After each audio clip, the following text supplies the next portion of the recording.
Modèle Y. Alors, la puissance augmente, mais les accélérations en termes de chrono, a priori, ça change pas grand-chose. Voyons ce qu'il en est. Tesla, ça va être le paragon de la communication. Le parangon. Mais il faut bien se confesser qu'on s'y perd à force. Et les salariés, probablement aussi.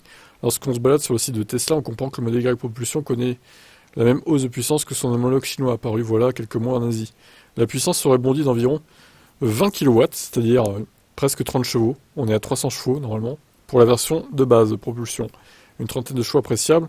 Les autres versions grande autonomie et performance n'ont pas varié avec respectivement 513 chevaux et 534. Alors, ce qui me fait tiquer, c'est que la version performance, il y a 20 chevaux supplémentaires par rapport à la version grande autonomie en fait. C'est très peu. Qu'est-ce qui justifie du coup d'acheter la version propulsion, la version performance? On peut se poser la question, hein. Alors, en Chine, le modèle Y propulsion a marqué un bond de ses performances à l'accélération avec un gain d'une seconde pleine. Donc on passe à 5 secondes 9 au lieu de 6 secondes 9.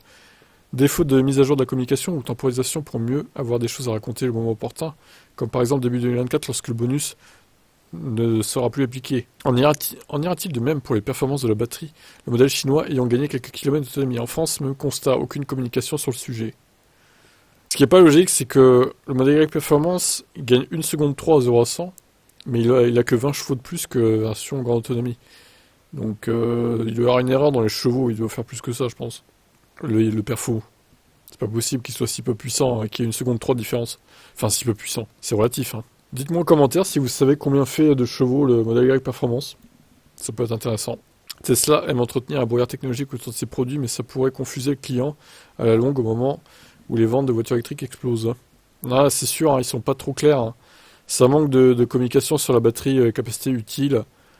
Après, on peut le savoir, mais c'est par des moyens détournés, quoi. Ce qui est un peu dommage.